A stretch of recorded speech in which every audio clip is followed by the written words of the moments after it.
दोस्तों, हर गैलेक्सी के सेंटर में छुपा ब्लैक होल अपने आसपास पाए जाने वाले गैस को निगलने के लिए हमेशा तैयार रहता है।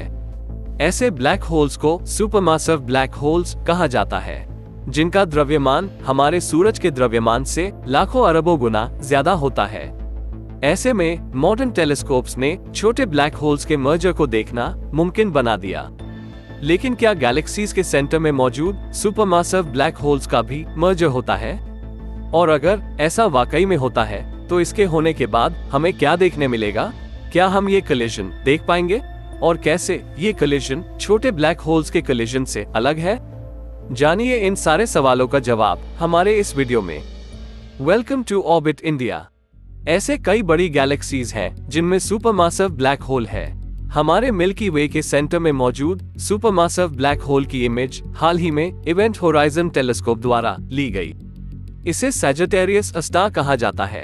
इसका द्रव्यमान सूर्य से 40 लाख गुना ज्यादा है, जो हमसे 26,000 प्रकाश वर्ष की दूरी पर है। ये जानते हुए कि गैलेक्सीज अरबों सालों तक अस्तित्व में रह सकती हैं, ऐसे में ब्रह्मांड में गैलेक्सी मर्जर्स बहुत आम बात है। और जब दो गैलेक्सीज टकराती हैं, तो उनके केंद्रों पर मौजूद सुपरमासिव ब्लैक होल्स भी टकराते हैं। तो कोई ऐसा मर्जर देखने पर आप क्या देखने की उम्मीद करते हैं?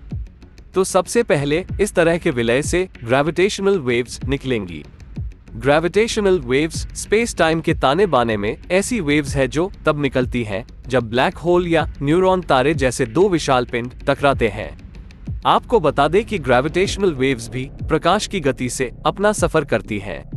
लेकिन छोटे ब्लैक होल जो सिर्फ ग्रेविटेशनल वेव्स छोड़ते हैं, उनके मर्जर से उल्टा इन सुपरमासिव ब्लैक होल्स के मर्जर में हम ग्रेविटेशनल वेव्स के साथ एक्स रेज भी देखेंगे।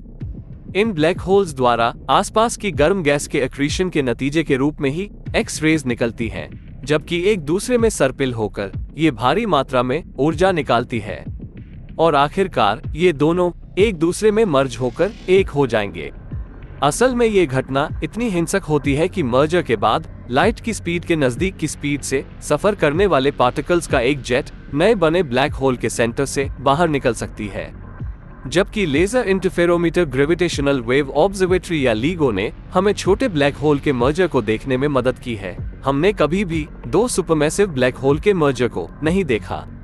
ऐसा इसलिए क्योंकि सुपरमैसिव ब्लैक होल मर्जर से पैदा होने वाले ग्रेविटेशनल वेव्स की फ्रीक्वेंसी लीगो द्वारा पता लगाने के लिए जैसी वेव्स होनी चाहिए उससे कम है। इसलिए यूरोपियन स्पेस एजेंसी ऐसे मर्जर का पता लगाने के लिए लेजर इंटरफेरोमीटर स्पेस एंटीना नाम के space based gravitational wave detector launch करने की योजना बना रही है, जो पृथ्वी के साथ साथ सूर्य की भी परिक्रमा करेगा। फिलहाल इसकी लॉन्चिंग 2037 में तय की गई है। हो सकता जब एंड्रोमेडा हमारी मिल्की वे में मर्ज हो जाएगा तो उनके सुपरमैसिव ब्लैक होल्स के मर्जर की गूंज ब्रह्मांड में गूंजेगी और एक एडवांस सिविलाइजेशन उन्हें सुनेगी और उनसे वैज्ञानिक डेटा जमा करेंगे। आपको क्या लगता है?